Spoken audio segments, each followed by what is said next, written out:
Hello everyone, FPL Raptor here and welcome back to another video on my YouTube channel. In today's video, I've got a complete Game Week 28 wildcard guide. That's right, I'm going to cover absolutely everything you need to know ahead of Game Week 28 if you are wildcarding. Even if you're not wildcarding, we're still going to look at some specific players and also look at chip strategies in general. So they should be useful regardless of your chip strategy over the coming game weeks. If you're enjoying the content here on this channel, please make sure to like, comment and subscribe. But without further ado, let's jump into today's video.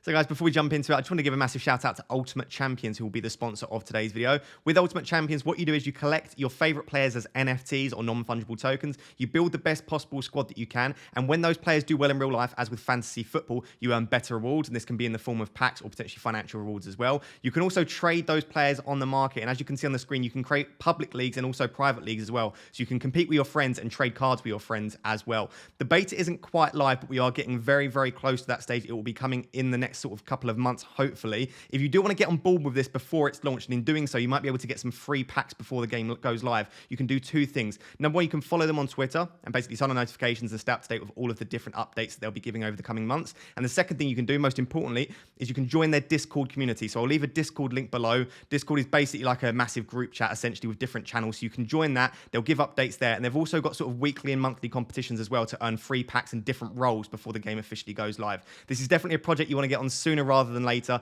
The earlier you can get on it, the better hopefully the team can be when you eventually build it when the game goes live. So massive shout out to Ultimate Champions, but without further ado, let's take a look at a Game Week 28 wildcard.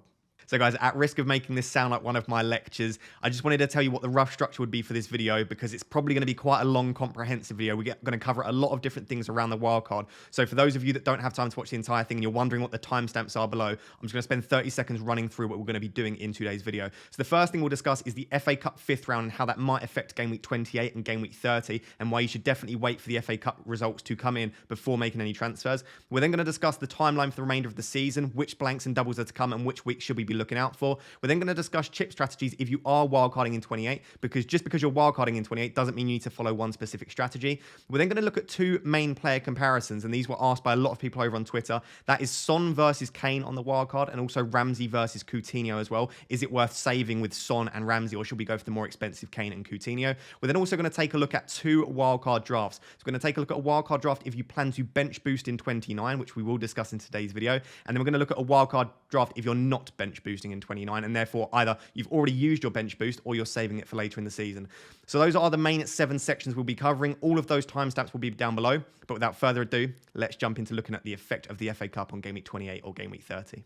Right, guys, let's discuss it. So this will be going live on Tuesday morning. That means that on Tuesday evening, there'll be some FA Cup games and on Wednesday evening as well. So essentially, before I even get into this, do not make any transfers or worry too much about your wildcard, i.e. actually planning specifically until Thursday morning or Wednesday evening once we know which games will be going into Game Week 30. Now, let me explain why that is the case. So essentially, the teams that progress into the 6th round of the FA Cup will blank in Game Week 30. Now, it's not just if they progress. Of course, if their opposition progresses as well, they might also blank too. So essentially, in the Game Week 30 games, if one of the two teams progresses to the 6th round of the FA Cup, that fixture will be a blank in Game Week 30. Now, at the time of recording this, before knowing the 5th round FA Cup results, there are currently 3 fixtures that are definitely going ahead. They are Leicester versus Brentford, Wolves versus Leeds, and Villa versus Arsenal. We've known that for a while now. You can safely target those 6 teams if you're looking to save a free hit in Game Week 30 and you want to target players from Game Week 30. Outside of that, we don't know which of the other fixtures will be going ahead, but we do know what the FA Cup results need to be in order for them to go ahead. So I'm just going to go through each fixture, explain what we would need for that game to go into Game Week 30 and for it to not be a blank, what we would need to happen in the FA Cup. So Man City versus Brighton. If Manchester City beat Peterborough, Man City and Brighton will both blank in Game Week 30. So essentially, we would be very, very shocked. Again, you might know this at the time of watching. Be very shocked if Manchester City or Brighton play in blank Game Week 30 because we're expecting Man City, even if they feel like their 4th or 5th team, to probably beat Peterborough. So we can assume pretty safely that Manchester City and Brighton will be blanking in Game Week 30. Liverpool versus Manchester United is a similar story. If Liverpool beat Norwich, then Liverpool and Manchester United will both blank in Game Week 30. Of course, there could be an upset if potentially Norwich play their strongest team and Liverpool play their 3rd or 4th team, but you would still expect Liverpool to proceed to the 6th round. And as such, we're expecting Liverpool and Manchester United to blank. You've then got Watford versus Everton. I would say this is a similar story as well. As bad bad as Everton have looked, they do have Boreham Wood. Now, Boreham Wood have done very well to get to the 5th round of the FA Cup, but you would expect Everton to beat them, and as such, you would expect that Everton and Watford both blank in game week 30. Spurs versus West Ham. Again, there are two things that could potentially happen that might affect blank game week 30. So if either Tottenham beat Middlesbrough or West Ham beat Southampton, if either of those two things happen, then Spurs versus West Ham will be a blank in game week 30. Norwich versus Chelsea is a very interesting one because this could also affect game week 28. So if Norwich beat Liverpool, or Chelsea beat Luton, and I'll be honest, Chelsea beating Luton we're expecting to definitely happen, really. Norwich beating Liverpool is quite unlikely, but if Chelsea beat Luton, Norwich-Chelsea becomes a blank in game week 30, and the news that we had a couple of days ago is if that is a blank in game week 30, i.e. if Chelsea do beat Luton or Norwich do beat Liverpool, what will happen is that game week 30 fixture will go into game week 28. That means Norwich have a double game week, but most importantly, Chelsea have a double game week of Burnley and Norwich. Now, that could be incredible. That's why so many of us are looking at Chelsea players. So again, if Chelsea beat Luton, look out for that in the FA Cup. If that happens, then Chelsea will have a double game week in game week 28, and they'll have a blank game week in game week 30. The final two are Newcastle versus Palace. Now, I would say this is the second most likely cup set. We call it a cup set, an upset in the cup. Newcastle versus Palace. If Palace beat Stoke, they blank in game week 30. But if Stoke managed to beat Palace, which I would say is unlikely, but definitely not impossible, then it could be that Palace and Newcastle go ahead. Now, of course, Newcastle have the double-double in 28 and 29. So if we find out before game week 28 that Newcastle and Palace does go into blank game week 30 and both of these teams play, Newcastle will become an even better option. And it might be that you want to hang on to the lots of potentially Elise or Zaha if you have them in your team already. The fixture that we think is most likely to potentially end up being a cup set, because I don't even necessarily think it would be that much of a cup set, is Burnley versus Saints could be in game week 30. Now, what would need to happen for that to go into blank game week 30 and for both of those teams to play is if Southampton beat West Ham in the cup in the 5th round. Now, Southampton have been very good recently, and West Ham have been pretty consistent, but they haven't been as good as they were at the start of the season. And Southampton have a pretty good record against West Ham in recent years. So I wouldn't be surprised if Southampton beat West Ham. And if Southampton do beat West Ham, Burnley and Saints both play in blank game week 30, and that would be massive for the likes of Broja, Livramento, Kyle Walker-Peters, Ward-Prowse, Weghorst, me, Pope. All of these players would be great options to hang on to, and I think most of us would be able to save the free hit as a result.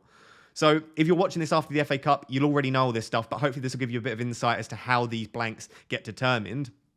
If you're watching this before the FA Cup, which most of you will be, these are the fixtures we're looking out for. Man City, Peterborough, Liverpool, Norwich, Everton, Boreham Wood, Tottenham versus Middlesbrough, West Ham versus Southampton, Norwich, Liverpool, Chelsea, Luton, Palace, Stoke, and then, as I said, Southampton versus West Ham. So keep an eye out on those fixtures. You can take a screenshot of this if you want to. Massive shout out to Ben Krelling, because what I've essentially done is copyrighted his work, right? He does these amazing spreadsheets. I've just created it into a graphic which suits my channel, but I've taken all of this information from Ben Krelling. So massive shout out to him. Without this, I think we'd really struggle to plan the blanks and doubles. But this is why it's so important to wait for the FA Cup results before deciding what you want to do, because if there is more teams going into game week 30, you might say definitely don't need to play the free hit. If it is just those three fixtures at the bottom that are already confirmed, it might be that you say, right, I've only got one or two of those players. I'm definitely going to wildcard, and as such, I can plan my wildcard in and around that. Like I said, apart from the blank game week 30, the most notable thing is that if Chelsea beat Luton or Norwich beat Liverpool, that fixture will go into game week 28, and as such, we'll really want to be targeting Chelsea players for game week 28. So guys, I just wanted to remind you what the timeline for the remainder of the season looks like, when the blanks and doubles we think will be coming up are, and how we can start to think about our chip strategy. Later on in the video, I will give you some specific chip strategies based on this timeline if you are wildcarding in 28. So of course, the most immediate two game weeks, game week 29, game week 28 and game week 29 are both confirmed double game weeks. We know which fixtures are in those game weeks, and as such, we can plan accordingly. That is one of the main advantages you get of wildcarding in 28, is that you can attack the immediate two double game weeks coming up. Of course, there are going to be double game weeks later on in the season, but the great thing about wildcarding before two known double game weeks is that we have the fixtures. There are unlikely to be any major surprises. Of course, now, again, with that Chelsea news, that Chelsea are almost definitely having a double game week in 28, that makes it an even more appealing week to wildcard. So, as you can see on the screen, double game weeks in both, good wildcard opportunities and good bench boost opportunities. So the one we'll discuss mainly today is wildcard 28, bench boost 29. Of course, if you wildcarding in 24, 25, 26, you might have a really good bench boost for this week. And I do think the bench boost 28 is probably better than bench boost 29. But of course, unfortunately, you can't wildcard 28 and bench boost 28. You can only play one chip each week. So for those of us that are wildcarding this week, I'm probably not. But if you are wildcarding in 28, you'd have to bench boost in 29 or in a later week. So those are two strategies that might work for you, but definitely take a look at the fixtures and the teams that are doubling in game week 28 and game week 29. Game week 30 is the biggest blank game week of the season. We've just discussed that in the previous section. As many as 14 teams could be blanking, assuming that there are no major upsets in the cup and all of the fixtures go to the favourites for that fixture. As I said, I think there'll probably be one, maybe two upsets because there always are. So we'll probably end up with between 10 and 12 teams blanking in Game Week 30. And probably, as I said, therefore, like 4 or 5 fixtures going ahead. And you can basically free hit if you want to, or you can start making transfers or use your wildcard now to not only attack the upcoming double game weeks, but also deal with blank game week 30. You've then got a little bit of a fixture swing, but also a way to get out of that team that you've just won into the blank game week with. If you're not using a wildcard, of course, this is mainly a wildcard video, but if you're not using it now, there is the opportunity to wildcard after game week 30. So if you're watching this down thinking, I might potentially want to wait, if you can get through GW28, GW29, and free and blank game week 30 without using any chips, which is roughly what I'm trying to do, you could wildcard in 31 out of the team that you've taken into that blank game week. So that's a potential option that you've got there.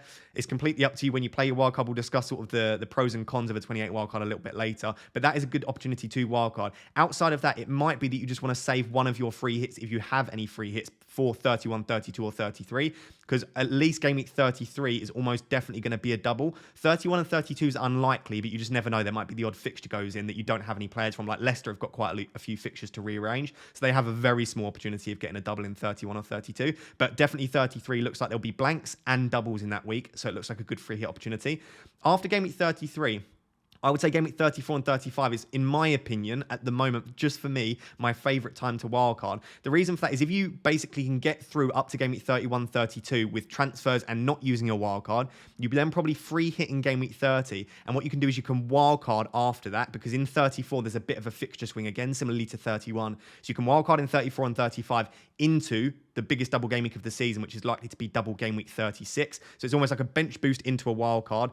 And then after wildcard, it's a wildcard into a bench boost in 36. And then after game week 36, which is likely to be the biggest double of the season, almost definitely, again, there's probably only going to be a small double game week, but there is usually a double game week in game week 37 as well. So if you've got 2 free hits, for example, you might want to play one in 33, and then you might want to bench boost in 36, and then save maybe your second free hit for game week 37. Not many people speak about that, but the great thing, as you can see here, about a free hit towards the end of the season, one of the final 2 game weeks, is you can really attack or defend based on your mini league position or your overall rank. So if you're really low down your mini league and you want to try and get into like the top 4 or top 5, whatever it may be, you can wildcard really aggressive. You can free hit really aggressive with loads of differentials in your team. Or potentially, if you're at the top of your mini league, you might free hit in all of the players that second and third already own. Almost like a defensive move to block them from being able to overtake you. So all of the differentials they have, just free hit them into your team. So it could be a really good opportunity to either attack or defend based on whether you're happy with your position in your mini league or your overall rank. So that's like the timeline for the remainder of the season. As I said, we are going to go through some possible strategies specifically focused on a wildcard 28, but these are the different milestones that you want to look out for across the remainder of the season.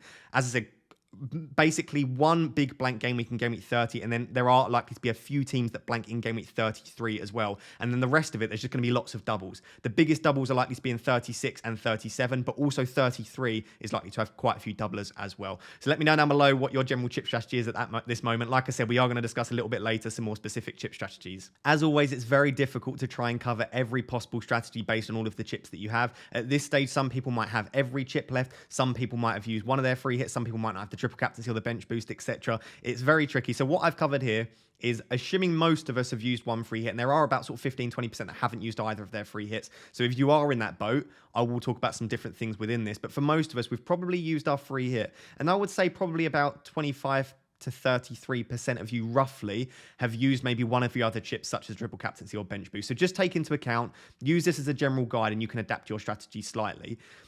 I've presented 4 strategies here. For me, the top 2, the ones that I've got the asterisk next to, for me, they're my favorite 2 strategies. They're the 2 that we're going to have drafts on later. But I've just tried presenting some different ones to you because, as I always say, I don't like telling you what to do. I like encouraging independent, critical thinking. And as such, I'm trying to present as many different opportunities for you to allow you to come to your own decision and build your own plan, because that's what FPL is so exciting for. So this is just as a guide for you. Let me know down below, like I said, as always, what your chip strategy is based on if you are wildcarding in Game Week 28.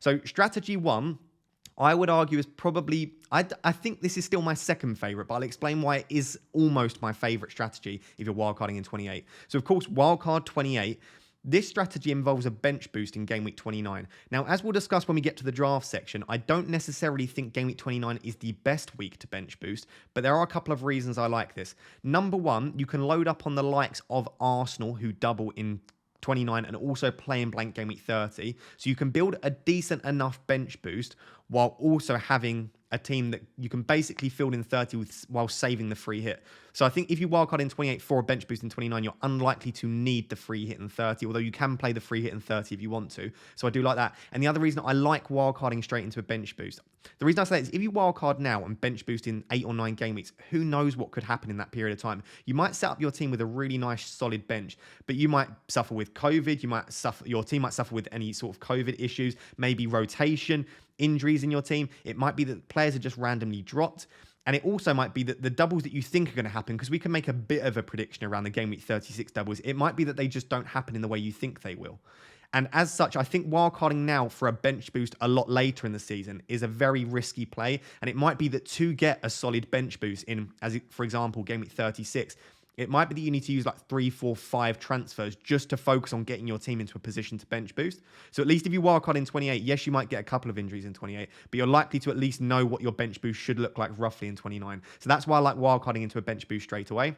If you do wildcard 28 into a bench boost 29, like I said, you're unlikely to need to use your free hit in 30. And I personally, if you only have one free hit, as I now do, because I use one of mine in the 27, I would avoid free hitting in 30. I just don't think the upside's there. And I think most of us will own 5, 6, 7 players anyway for Blank Game Week 30, even before the FA Cup results being announced.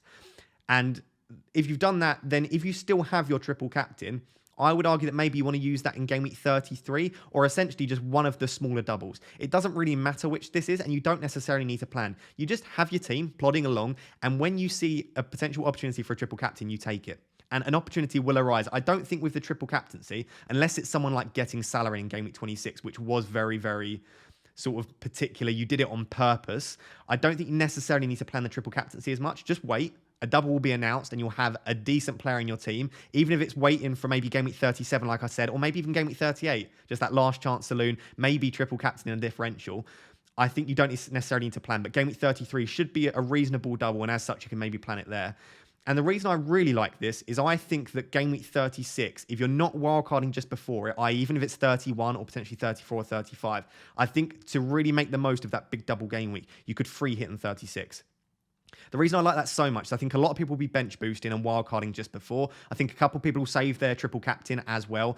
And I just think if you're wildcarding in 28, yes, you might get really lucky and have a good team for 36, or we might find out the 36 doubles with enough time to use your transfers. But the likelihood is you won't have an optimal team for double game week 36. And as such, a free hit could offer you a great opportunity to get 22 fixtures from 11 doublers in your team. So I really do like strategy 1. It's probably tied with strategy 2. The main reason I do like it is because it allows that free hit in 36, and it also allows you to wildcard straight into a bench boost in 29. Strategy 2 then is similar but slightly different. So you wildcard in 28, but you don't bench boost in 29. So you're not wildcarding into a bench boost. So you don't have to worry so much about the Game Week 29 fixtures for like all of your players. Of course, you want to have some pretty good fixtures in there for Game Week 29, but you don't have to worry about having lots of doublers and a strong bench as well. You would then probably triple captain Salah in Game Week 29. It's not the best double, but Brighton and Arsenal is okay, and we know what Salah can do against pretty much anyone. Earlier on in the season, getting like 13 points against City, 24 against Manchester United. We know how good he is, and you'd still expect him to play both those games because they're big, big games for Liverpool. So triple captain in 29. Because you've still got the bench boost, I would then argue maybe you don't free hit in 36. You probably bench boost in 36. You've got that spare free hit to use at some point. Now, you can use this on any occasion, really, but I would argue if you're not going to use it in 36, probably the second best time to use your remaining free hit is probably Game Week 33. So the way that strategy would look is wildcard 28, triple captain 29, use your free hit in 33, and then hope that your bench boost is in a decent position in 36. You might need to take a -4 or -8 to field it. And if it's really not looking good in 36, I guess you could just save it for 37 or 38 if your bench looks slightly better there as well. So the reason I like this strategy so much is that I think triple captain in 29, at least you know you've got a Salah double. You know it's coming up and you expect him to play both because they're big games. I also like the free hit in 33 because there are likely to be both blanks and doubles. And then I think bench boost in 36 is nice because it's the biggest double of the season, or at least expected to be one of the biggest, sort of at least the size of Game Week 28. So different strategies, different approaches. Of course, if you don't have the bench boost, it's a completely different ball game. You've basically just got to decide when you want to play your free hit. Do you want to play it in 29, I guess you could, although I wouldn't really recommend free hitting after a wild card. You want to play it in 30, 33, or 36, and it's less of an issue if you've already used your bench boost. Strategy 3 and 4, for me, they're not optimal, but they are definitely options there. So the one option is you wild card in 28. You just wildcard with a team that's strong for 29, strong for 30. You don't have to worry about playing chips. Hopefully strong for those slight fixture swing in 31 and 32. You can then maybe triple captain in that slightly bigger double game week in 33. Of course, that is going to be a blank game week as well, so you need to hope that your team's in a decent position to deal with that. You would then still bench boost in 36. Then, like I said, you can save that free hit for game week 37 or game week 38. So that's the slightly more exciting approach, and that's the idea that you just keep that free hit in the back pocket. Of course, if you get to game week 36 and bench boost doesn't work, you just deploy the free hit. But if you are able to bench boost, got that free hit in the back pocket, it could be really useful and really fun to use in 37 or 38. And then strategy 4, again, wildcard in 28, triple captaincy in 29, similarly to strategy 2. But the slight difference here is that you free hit in 30. So the team that you build with your wildcard in 28, you don't have to worry about loading up on Wolves and Arsenal and Leeds if you don't want to. You can get away with just having a really mediocre team for game week 30, free hit in 30, and then you just wouldn't have that free hit for game week 33. So the only difference between 2 and 4 is that the free hit's in 30 as opposed to 33. For me, as I've said, for a number of reasons, I think the free hit in 33 will be more useful than it will be in 30. And if for some reason you get to 33 and you don't need the free hit, just save it for game week 37 or game week 38, and then you've got a really exciting end to the season. So hopefully that's not too confusing. I know if it's your first season to FPL, this could be a little bit sort of information overload. So hopefully I've gone through it in a fairly okay way for you guys to understand. Let me know down below if you have any questions. As I said, for me, it's strategy 1 and strategy 2. So after we've taken a look at some different player statistics, different comparisons, I've built a strategy 1 draft and I've built a strategy 2 draft as well. They're not perfect, but it will give you a general idea as to how to utilize these two different strategies. So guys, we're going to take a look at the underlying statistics and a comparison between Son and Kane. Lots of people on their wildcard, and I do recommend this, will be going for one of Son and Kane. It's very tricky to fit both in, especially if you're bench boosting in 29. But just generally fitting in, I would argue 2 premiums. Son's sort of on that boundary, but I would class him as a premium. Alongside Salah, you're probably definitely going to want Trent as well. You might have Robertson in there as well. Then if you want a strong bench for future bench boost, it just starts to get a little bit tricky to fit both of them in. Also, when there are great options in someone such as Kulusevski, who we'll discuss in the draft section, it probably makes more sense to go with one of these, and then if you want to double up on Spurs, you go for Kulusevski, or potentially even go for a defender or a Lloris if you want to. So I think it's important to look at Son versus Kane. It's a lot closer than you might think based on recent sort of events and the way they've looked according to the eye test. Both have looked good, but you would argue that probably Kane has looked better. It's a little bit closer than we might have thought.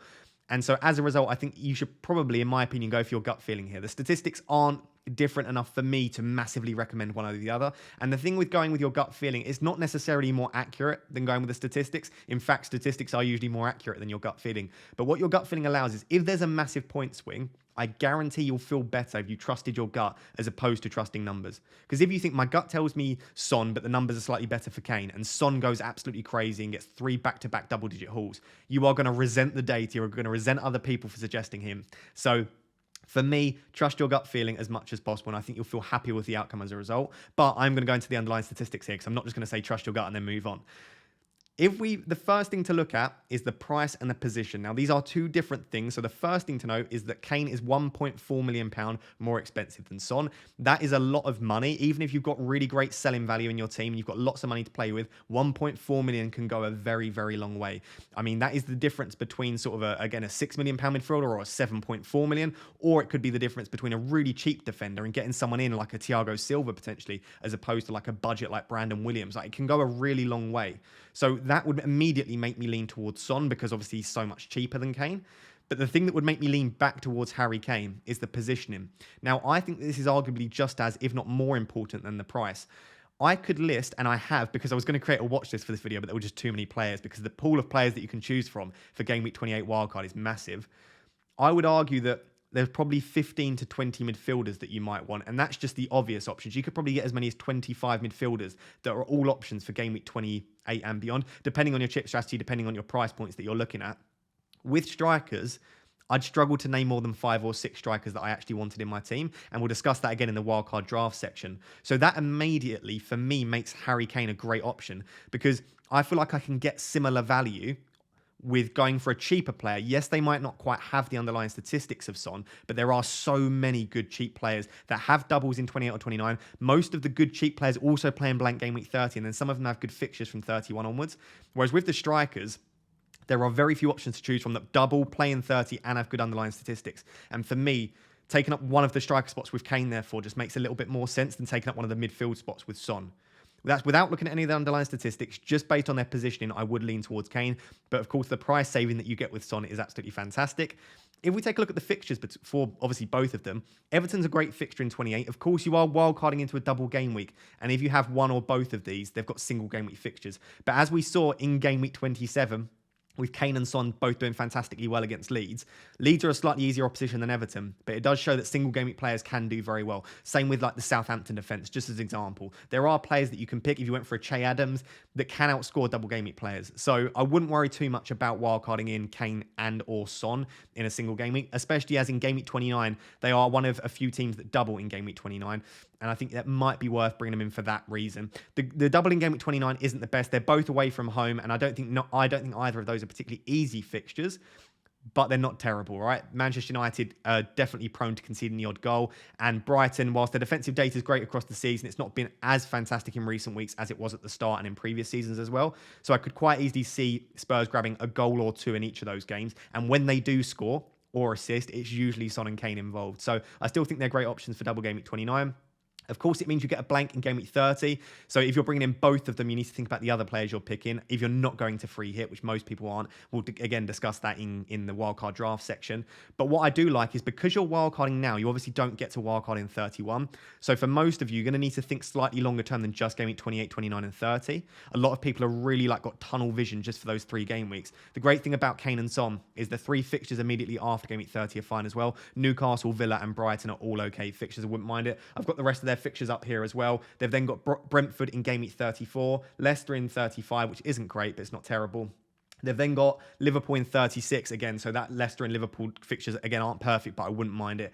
Then they finish the season with Burnley and Norwich, which are 2 great fixtures, and they've also got Arsenal and then the West Ham fixture in game week 30 to rearrange. So they're likely to have a double game week in 36 as well. So they're not the best fixtures across the remainder of the season, but I would be happy if I were wildcarding in 28, keeping Son and Kane for the remainder of the season. And if they do really look terrible across the remainder of the season, it's an easy transfer to other premiums across the rest of FPL. So the fixtures are fine, perfectly happy with them. It wouldn't put me off picking them. When we look at the underlying statistics between the two, the first thing that I've chosen to look at here is I've chosen to look at the statistics over the last 5 games for each of them. So across the last 5 games, Son's played 437, Kane's played 450, so they're both pretty much seeing out 90 minutes in most of the games. The reason I've looked across the last 5 games is for a couple of reasons. Number one, so much has changed, not only in like the mentality of Harry Kane from the start of the season to now, but also just with the way Spurs play now. Even since Conte's come in, there's been some subtle changes made by Conte, but even if you just compare them at the start of the season to now under Conte, there's so many differences. So I thought the first thing that would be worthwhile doing is just looking over a slightly smaller sample size, but then we are going to look over the entire season as well. I've got the stats up next to me for the entire season as well. The final reason I want to look at the last 5 games is because Kulusevski came in 5 games ago. So what you can also see is how Son and Kane perform with Kulusevski in the team, because I do think that he's likely to be a staple in the team. I do think Mora and Bergwijn will get minutes ahead of Kulusevski, but I think he's probably their starting right winger for the time being. So as I said, both played quite a few minutes. Harry Kane is the more nailed of the 2 options. Son has had a couple of early substitutions. With respect to projected points over the next 6 game weeks, the Fantasy Football Fix algorithm actually prefers Heung-min Son, which is really interesting. Kane's playing more minutes, and as we'll see in a second, has slightly better underlines, but the Fantasy Football Fix algorithm fancies Heung-min Son. Maybe it's due to the extra point for a goal and the extra point for a clean sheet might just make you lean towards Son. With respect to expected FPL points over the last 6 game weeks, or over the last 5 game weeks, sorry, as you can see, just about leaning towards Harry Kane at 5.89, but Son's 5.59 is great as well. So there's not a lot to separate the 2 of them there. As I always say with strikers, they don't get the extra expected FPL point for a clean sheet, and they don't get the extra expected FPL point for a goal. So for Kane to be beaten Son, that is pretty impressive as a striker. With respect to non-penalty expected goal involvement, they're both absolutely excellent. And this did make me consider potentially in one of the drafts trying to get both of them in. It was just really tricky. You can see Son's is 0.68, which is very, very good. It's not as good as the likes of Salah, Mane, and Jota. So we're not sort of talking Liverpool front 3 levels there, but we are talking about better than the majority of the game across that period. 0.68 is highly impressive, and 0.78 for Kane is obviously brilliant, and that's non-penalty. Now, he hasn't had any penalties, but when you take into account that Harry Kane is the penalty taker for Spurs, if you expect them to get any penalties potentially over the next sort of 6 or 7 game weeks, that would only make me lean towards Kane even more. So the underlying statistics so far do favour Harry Kane. ever so slightly. A 0.1 expected goal involvement across 5 games, you're looking at an extra 0.5. So it's not a massive difference between the two, but that is something worth noting, especially if you plan on keeping them across the remainder of the season. Big chances, again, there is a notable difference. So Son's still getting 0.62 big chances per 90, which is really impressive over the last 5. But Harry Kane is getting 1 big chance per 90 over the last 5. So he's had 5 big chances in the last 5 games. That's really great. Obviously, he's able to score from chances that aren't classed as big chances, but when he's also getting a big chance every 90 minutes, considering how great he is at finishing, whether it be in the air or with his feet, that does make me think that Harry Kane's a fantastic option. It just sort of cements what we've seen with the eye test, that Harry Kane does look like he's back. Touches in the box, both pretty impressive again. Not mind-blowing. If you think that pretty much across the entirety of the season, Salah has maintained above 9 touches in the box per 90. You can see this isn't mind-blowing, but it is pretty decent. It's sort of what you'd expect from around an £8 or £9 million attacker. So I would expect this, or hope that this would be slightly higher, but it's just not the way that Spurs have been playing under Conte. So 4.74 touch in the box for Son, 4.6 touch in the box for Harry Kane. So I would say that the statistics do lean toward Harry Kane slightly, and you can see that within the touch maps as well. When Son does get touched in the box, they tend to be a little bit wider, whereas Harry Kane, when he gets touched in the box, is on almost that penalty spot. He's a fox in the box, he's a poacher. When he gets opportunities, they tend to be clear-cut, as you can see by the big chances. But I don't know that there's that much of a difference that it would sway me away from my gut feeling. That's why I said, if there was sort of a 0.25 expected goal involvement different between the two, I might say, do you know what, I would maybe definitely go for Kane. But if you fancy Son, go for Son by all means. My gut feeling on this is I fancy Kane. But that's because I use quite a lot of eye test as well. And for me, Son, depending on the fixture, is prone to dropping quite deep and out to the left. Yes, Harry Kane also drops deep, as you can see by quite a few touches in that deep area. But his passing is so good that wouldn't necessarily put me off as much. I'm slightly biased towards the fact that I just would always prefer Kane because I just think he's such a world-class striker. And secondly, I do like picking players on penalties as well. The final thing to note is, like I said, I have got the stats up for the entire season for Kane and Son, and it's pretty much identical in that Kane is slightly better than Son. So Kane's non-penalty expected goal involvement across the entirety of the season is 0.67 for Kane. So 0.67 non-penalty expected goal involvement across the season, whereas Son's is 0.6. So, again, not much of a difference between the two of them, but Harry Kane does just edge that slightly. So that's expected. So that's not non-penalty. That's just expected goal involvement. So they're pretty much identical across the season. Kane is tending to edge it slightly. When you chuck penalties in it, he does edge it even more. For me, like I said, just trust your gut feeling. Let me know down below, as always. Are you team Son? Are you team Kane? Have you managed to fit both of them into a draft? And do you think you've had to sacrifice elsewhere in your draft? Are you maybe not bench boosting in 29? And might that be the reason? It's very tricky. The final reason that maybe I would lean towards Kane is that I think Kulusevski, whilst his underlying statistics aren't as good as Son's, we're talking about a 0.2 lower non-penalty expected goal involvement per 90, for £6 million, for saving £4.8 million, for me, I think Kane and Kulusevski as a double up might be a really good option. So like I said, let me know down below, Kulusevski, Son, Kane, which Tottenham players are you looking at? Are you just planning on avoiding all of them and expecting Spurs to do what they tend to do, which is bottle it towards the end of the season? Right, I spoke about Kane and Son for far too long there, so I'm going to make Ramsey and Coutinho quicker. The underlying statistics would suggest that Ramsey is cheaper than Coutinho, right? His underlying statistics aren't as good as Coutinho's, but there is definitely something worth noting. Now, what I've done is I've only got the statistics since Coutinho came to the Premier League. The reason for that is Coutinho's introduction might have affected Ramsey's positioning slightly, and also it's probably just more realistic to look at a similar sample size for both of them rather than a massive sample size for Ramsey and a tiny one for Coutinho. So what I've looked at is since Coutinho came to the Premier League, what are their underlying statistics looking like? Of course, you are getting a massive saving with Ramsey in comparison to Coutinho. So for me, I don't think it's necessarily worth saying, is Ramsey a great option in comparison to Coutinho? No, he's not. It's more so, what do you want that spot for? Are you looking to potentially captain Coutinho in Game Week 28? If you are, because he's a decent captaincy option, it's not really a debate. I wouldn't captain Jacob Ramsey personally. His underlying statistics just aren't good enough for me. I'd much rather captain another doubler or a single game week. But if you're just looking to have them for Game Week 28 and then maybe bench them in a couple of the other game weeks and then play them in Blank Game Week 30, Ramsey would do the job. And you don't even really need to look at the underlying statistics. I'd probably just go for the saving of Ramsey. But if you do want to play them most weeks and you're considering captaining them, I do think Coutinho is a fantastic option. But just beware, that is a massive saving you're getting with Ramsey. The fixtures themselves, for me, they're not great for Villa. But the thing that you do have is you have a really nice double in 28 against Southampton and Leeds. You have an okay fixture in 29. You have a confirmed fixture in Blank Gameweek 30. The reason that I have a bit of an issue with Coutinho and Ramsey, specifically if you're on a wild card, is that the fixtures from 31 onwards aren't fantastic. Yes, they have that Burnley fixture to be rearranged at some point. But outside of that, I'm not that keen on the fixtures from 31 onwards. Specifically, 31, 32, and 33 are really tough. So that's why Ramsey might be a nice option, because you can just slap him on the bench. Whereas Coutinho, you'd probably either have to transfer out or start him in those trickier games. So that is something to think about with the two of them. For the underlying statistics, the first thing to note is Coutinho is prone to an early substitution. So since Coutinho's been in the Premier League, he's only played 440 minutes, whereas Jacob Ramsey's played 539. So he's played an extra 100 minutes. So you do have to take into account that these underlying statistics are per 90, but Coutinho is less likely to get 90 minutes. Ramsey is much more likely to get 90 minutes. So that's something to take into account. Expected FPL points per 90, Coutinho does edge it at 5.33, but Jacob Ramsey's 4.66. Is all right. It's only about one expected FPL point less than the likes of Son and Kane. So it's not too bad there. It's pretty good for a £4.8 million midfielder. And then non-penalty expected goal involvement per 90. Coutinho's has dropped off in recent weeks. So in the last few weeks, he's actually only accumulated about a 0.2 expected goal involvement per 90. So he has dropped off in his underlying statistics since coming to the Premier League. And Ramsey's have been pretty consistent. They're around 0.38 over the last sort of 5 or 6 game weeks. So pretty impressive there for Ramsey. And yes, there is a 0.13 difference between Ramsey and Coutinho there. But considering the price difference, I would argue that that's not that much of a massive difference between the two. So this might make you potentially want to lean towards Ramsey.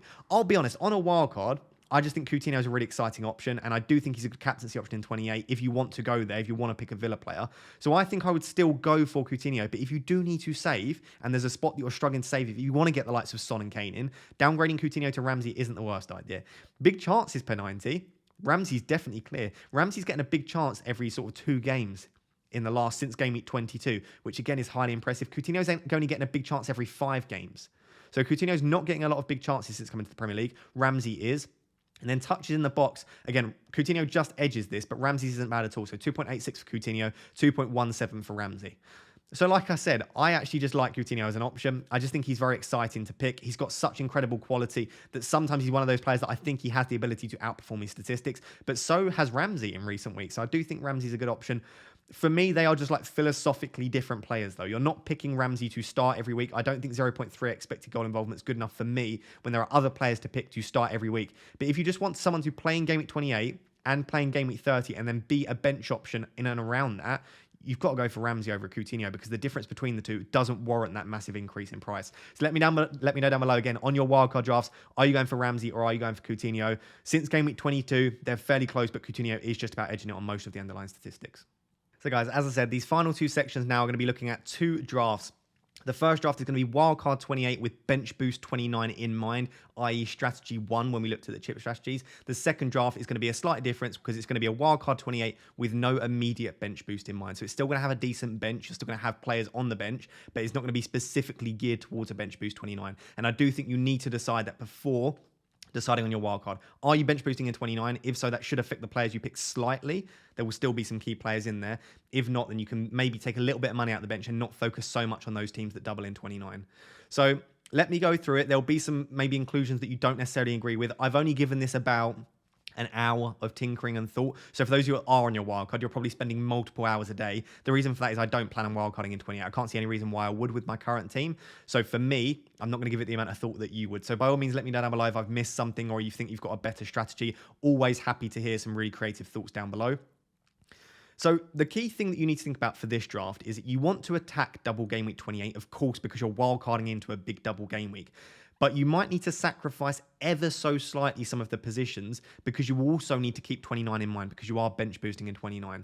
Now, no matter which players you pick, and I would be surprised if you found a way to not do this, no matter which players you pick, I guarantee your Game Week 28 bench looks better than your Game Week 29 bench. It's just the way that the fixtures have swung. So regardless of the players that I would pick in, I would like to bench boost in 28, but because you're wildcarding, you can't do so. So you still need to bench boost in 29 if you are going to bench boost in the immediate few game weeks. So let me talk you through some of the different inclusions. The first thing to note is I have got one Chelsea defender in there. for a couple of reasons, just because of the other players that you could choose that double in 29. I've only got one Chelsea defender. In the other draft, as we'll discuss in a second, I think you can double up on Chelsea defence if you're not bench boosting in 29. But for bench boost 29, I think one Chelsea defender is enough. And for me, a lot of the questions around, I did ask for questions over on Twitter for this video. A lot of the questions were around 1, 2 Chelsea defenders, and if so, who? I think, as I've always said, and I've said this across the remainder of the season, across the rest of the season, sorry, at the start of the season, if you're only going for one Chelsea defender, I quite like Rudiger. The reason for that is a lot of people are going to have 1, 2, maybe even 3 Chelsea defenders over the next few weeks. And I think you want to try and cover the clean sheet at the very least. And if you pick someone like Reece James or Alonso, or potentially even Thiago Silva, you might miss out on the odd clean sheet here and there because they're more prone to rotation. Now, this isn't to say Rudiger's going to start every game, but I just think he's a slightly more nailed starter. And as a result, I think I would probably, if I were only going for one defender, I'd probably go for Rudiger. I've also got Trent in there as well. I think he's in there no matter what for me. He does double in 29, which is great. Even if he didn't, I think I'd still keep Trent in my team. You could potentially bench Trent in Game Week 28. I know a lot of people have questioned that. I don't hate it, but for me, I think the double would have to be a very good option, not someone like Josh King, right? I would never bench Trent for Josh King personally. Trent's attacking output is just so good. It's close to that of an attacker. So for me, Trent's in there regardless. The other defender I've got in there is Luca Dean. Now, Villa are a tricky one when you're bench boosting in 29 because the fixture for Villa in 29 isn't fantastic. They play against West Ham, but I don't mind it. And I still think because they have a good double in 28, and they also have a fixture in Game Week 30, I think you can have at least 2 Villa players. Now, you can see here, because I've got a couple of other options in there, I don't currently have Coutinho or Ramsey. You can quite easily squeeze that in, but the reason is you then have 2 players that play against West Ham in 29 on top of another few single game week players. For me, that's when you get into a point where the bench boost just doesn't look particularly appetizing. So one Villa player for me is probably enough if I'm bench boosting in 29. And then you can see, I know this is a bit of a strange one, but their defensive data has been slightly better recently. I've actually got double Newcastle defense. Now, the reason for double Newcastle defense is they're 2 teams that have a pretty decent double. Brighton aren't that great in attack, and Southampton are okay, but I wouldn't put a clean sheet out of the equation. And also, they double in 29 as well, so you're getting a double-double. I think wildcarding with players that have 4 fixtures in the next 2 game weeks makes sense, despite the fact that they're not the best. And of course, Dubravka, moving forward after 28 and 29, maybe even in 29, he'd be on your bench boost. But after that, he'd just sit on your bench and you can play Ramsdale every single week because Arsenal's fixtures long-term are really solid. So that's why I've got Dubravka. And then Shah, it could be Target. It might not be a Newcastle player at all. You might want to go potentially for someone like a Connor Cody or a Sice. Again, the reason I haven't got Cody or Sice in here is the fixture in 29 isn't great against Everton. And when you're picking all these players that have a great fixture in 28, the bench boost 29 just looks really weak to me. So I've sacrificed having a Wolves player in. And the other reason is Wolves' defensive data recently has taken a turn for the worse. I still think they're good options, but they're not as good as they looked maybe 4 or 5 game weeks ago. So that's the defense. That's the setup. I've got Ben White on the bench. The main reason is it's a good fixture against Watford.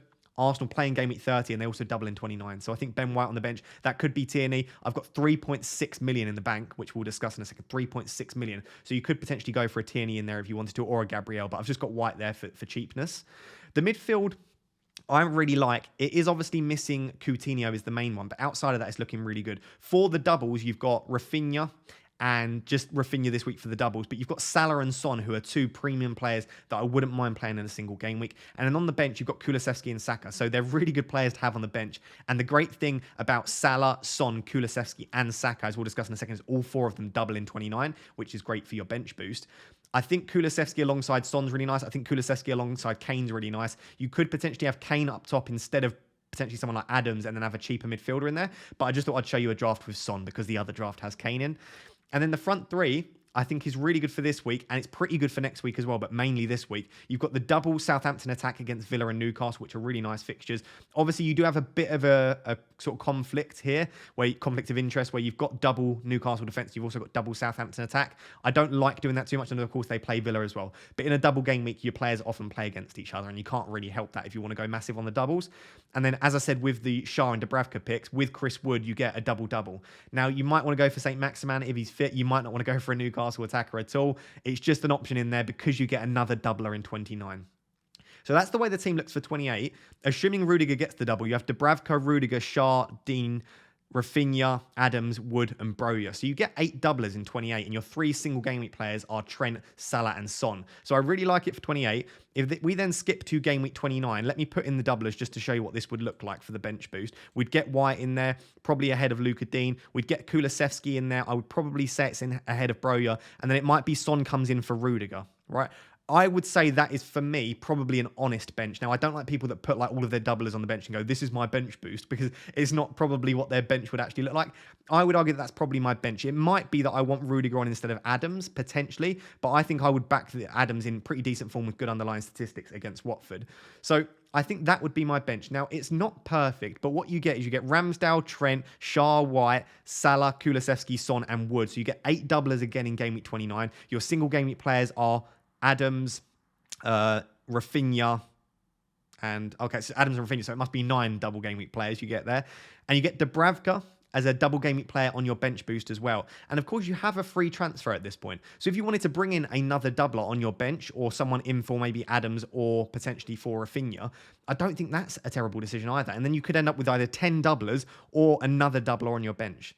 So I don't think this is a great bench boost, right? And I don't think the team looks fantastic for 29, but I don't think the doubles in 29 are as good as the doubles in 28. And that's why I said it's the only thing that's slightly putting me off of a 28 wildcard into a 29 bench boost, is that I don't think it's the best bench boost. But the issue you run with the wildcard we're going to look at in a second is you just don't know if 36 will be a better bench boost opportunity. And at least now you know you've got a player with 2 fixtures in Dubravka on your bench. You've got Rudiger against Newcastle, which is a great fixture. And then you've got Broja against Watford and Coutinho against West Ham. So you at least know you've got a decent looking bench, and you're unlikely to get too many injuries that would prevent you from being able to play it, I should say. If we then just skip to 30, I'm not going to look too far ahead. We'll look at 30 and 31 and then move on to the next draft. The team looks decent, so we could bring in Rudiger back in potentially for probably Shah. You're not going to want to continue to play these Newcastle players too often. You probably bring in Broja as well. You might want to do that, I don't know, for Rafinha against Wolves, because it isn't the easiest fixture. So it might look something like this, your team for Game Week 30. Oh, of course, sorry, this is the Blank Game Week. What am I talking about? This is the Blank Game Week. So you're getting your Blank Game Week players. So it'll be Luca Dean in for like Chris Wood. So if Southampton get the fixture in 30, you've got Ramsdale, White, Luca Dean, Saka, Rafinha, and then you would have Adams and Broja.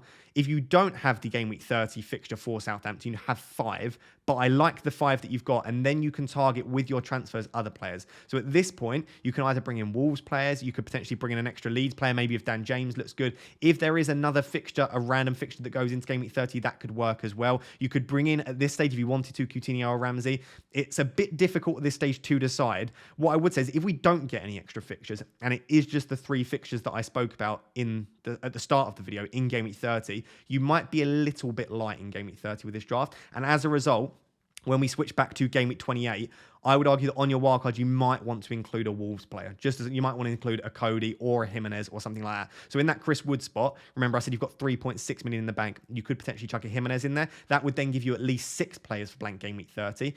And that would look slightly better. Again, if you want to include a Jimenez and a Cody, something like that, you'd have 7. But the issue with that is then your bench boost in 29 doesn't look fantastic. So hopefully that's given you some food for thought, and at least showed you what I would be looking at roughly if I were going into a bench boost 29. Let's now look at a draft where you're not bench boosting in 29, and you can therefore just attack 28, 30 and beyond. So guys, just to finish off, we've got a wildcard draft here with no bench boost in mind. Now, this may be because you've used your bench boost or you just plan on using it in the future. You can't really plan for bench boost 36 at the moment, but what you can do, the one thing that I would recommend, even if you're not bench boosting in 29, is having a little bit of money on your bench. It doesn't have to be lots and lots of money, but if you go for too many players like a Marty, Simicast and Williams, those sort of players on the bench, you're going to find it really tricky not only to get the players in, are you going to need to transfer out those players because they're unlikely to both double and play both double game week fixtures, but you're also going to have to try and spread the funds around and get more funds onto your bench again, and it's just going to become a really tricky sort of restructure of your team. So whatever you do with your bench boost, make sure you've got a little bit of money on the bench. What I've actually done with this one is this targets 28 more so than it does 29. The 28 team, I would argue, looks significantly better, for me at least, for Game Week 28. You're not necessarily getting more doublers, but you're getting better doublers. The reason you can do that is because you're not worrying so much about 29 and getting like a brilliant bench boost out. As you'll see, it's still an okay bench boost. You might still want to bench boost it, but it's not quite as good as the other one where you've got Dubravka on the bench and you've got like Rudiger on the bench and Broja, etc. It's not quite as good as that. So this is the Game Week 28 team. Due to different reasons with the structure and stuff, I've managed to actually quite successfully get a double Chelsea defence in here. You can do that in the other one. It's completely up to you. But just for this one, I've got Rudiger. And because you've got the safety of the clean sheets with Rudiger, you can also go a little bit risky and have James alongside him. That could be Thiago Silva. That could be Mendy. It's completely up to you. But I think if I had the safety of Rudiger in there as well, I'd probably take the risk with James, even though he's just coming back from injury. I probably wouldn't expect him to play both, but if he does, that's fantastic. Even if he only plays one, you still could get a lot out of Reece James. I've then got two Wolves players, Wolves defenders. I've got Sarr and Cody. Wolves' defensive data has taken a slight sort of dive off the cliff recently, but it's still okay. It's still around mid-table over the sort of last 2 or 3 games, and it is quite a small sample size to look at. So there's still 2 really good fixtures. Specifically, Watford is a great fixture from a defensive perspective, and I do fancy them to do quite well here. The reason that you couldn't really have it in the other draft is because they're not great for a 29 bench boost. But here, you don't need to worry about the bench boost. So Sarr and Cody are in. You could potentially stretch to Sice if you've got the money. I don't quite have the money in this draft. And I've also got Coutinho in here. But again, Coutinho's not a great option for the bench, as we discussed in the previous section. But here, once again, it doesn't really matter. I've also got Ramsey in this draft as opposed to Coutinho. The main reason for that is you don't need to play him in 28. So Ramsey can become one of your bench options in game week 30. And this is just to show that you can get a draft with Ramsey in if you want to, specifically if you're not bench boosting in 29. Outside of that, the midfield looks fairly similar, but we don't have Son in this draft. We have Kane. So as a result, the midfield is Salah, Rafinha, Saka, and Kulusevski in there. So pretty decent midfield. You've got Rafinha for the double this week. You've got Saka and Kulusevski on the bench. And of course, we're going to play Salah regardless whether he has singles or doubles. And then the front three has changed up slightly. Like I said, we've got Kane in there instead of Wood. And we've got Jimenez in there instead of Adams. And I think they are pretty good upgrades, even with the slight downgrades we have to make in midfield. So that's the difference with this team. Like I said, I do think this is arguably one of the strongest teams you can get for game week 28. Maybe Coutinho over Ramsey would be the only sort of upgrade that you'd really want to make. But you could do that if you shifted the funds around a little bit, specifically again, because you don't need a strong bench in 29. If we then move to game week 29, this is the way the team would currently look. So let's get the doublers in and I'll show you what the bench would look like and why for me it's just probably not a strong enough bench to bench boost. But you still do have a very good team for double game week 29. So I would probably switch it up. It would probably look something like that. So again, the team for 29 doesn't have as many doublers, but you do have to think that a lot of the doublers you had for 29 in the other draft were Newcastle players. Now, that's not a terrible thing to have, but the single game week players you have are absolutely brilliant here, and the double game week players are good as well. So I would say this team is arguably more of like a well-rounded team because you don't have to worry about the bench, and therefore, also because you're worrying about the bench in the previous draft, you feel like you've got to get as many doublers into the starting 11 as possible. It might be something psychological in there, but this is the team for 29 if you don't need to bench boost. You got double Chelsea defence, which is absolutely fine with a single fixture. You get Ramsdale, Trent, Saka, Salah, as you did before. Rafinha against Norwich, Kulusevski and Kane for the double game week. And then you've got Broja and Jimenez in there, which isn't ideal, but it's not terrible as single game week fixtures. And then the bench, like I said, for me, this just isn't a strong enough bench. You've got Sarr and Cody. If you fancy a clean sheet against Everton, maybe you want to do it. But if all you need is one sloppy goal, and then those two have lost their points. And then Ramsey and Coutinho against West Ham. Coutinho we had against West Ham in the other fixture. It's not terrible, but then Ramsey in there as well, for me, just sort of cements it that that's not quite a strong enough bench for me in 29. So you can see there's some slight subtleties between the two, some slight changes. There are a lot of similarities between the two, and there are some key players that I would keep regardless, as you can see between the two. But for me, it's tricky. Let me know down below. Do you prefer the wildcard into a bench boost strategy, or do you prefer something like this? Like I said, you could probably bench boost with maybe like 1 or 2 changes, and you do have free transfers in 29. The issue is you're not going to want to take out Sarr, Cody, Ramsey, Coutinho, Jimenez, etc. because they play in blank game week 30. So you're unlikely to want to do that. And I should say both of these drafts are with the idea that you'd want to keep your free hit for 30. You don't want to play your free hit in 30. Because for this one, you'd have Ramsdale or Sarr, really. You'd probably go for Sarr, actually, against Leeds. You'd have Sarr, Saka, you'd have Rafinha, you'd have Jimenez, Cody, Ramsey, and Coutinho. Without making any transfers, you'd have 7. That's assuming that Southampton don't get the fixture. Of course, if it does go in, you'd have 8. And then if there are any other surprise inclusions, you might end up having sort of 9 or 10. And you've got free transfers at this point as well. So I think this team's probably my favourite just about, but I do like the idea of getting the bench boost out of the way, specifically if you're wildcarding in 28, not having to worry about trying to stretch a bench boost team out in game week 36. And then you can save, as I said in strategy 1, you can save your free hit for game week 36. So as I said, let me know down below what you think of these two strategies. Of course, like I said, I've only given this about an hour's thought. So if you've got any other players that you think I've missed out or any other stronger benches that you can fit out in 29, do let me know down below. Always interested to hear your thoughts because you guys come up with some really, really good ideas as always.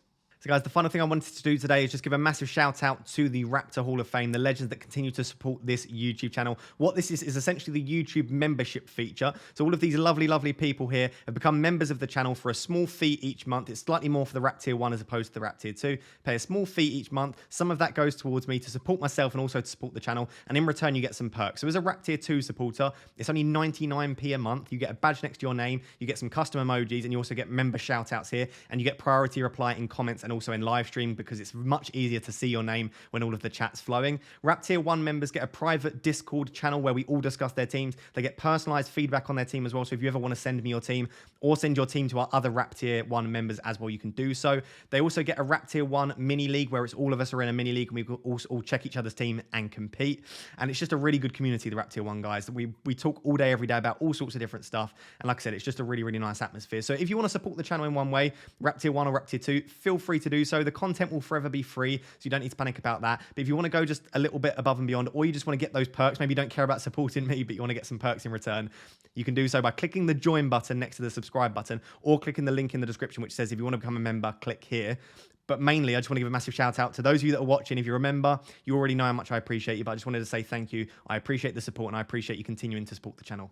So guys, there you have it. That is my Game Week 28 complete wildcard guide video done. If you're on your wildcard, I hope it was helpful. And even if not, hopefully you got some value from this, whether it's for future wildcards or maybe just your strategy across the remainder of the season. If you are enjoying the content here on this channel, please make sure to like, comment, and subscribe. Later on in the week, we'll have my team selection video where I'll go through my different transfer plans. And we'll also have a live stream before the deadline as well. But until next time, guys, thank you so much for watching. Cheers. Bye-bye.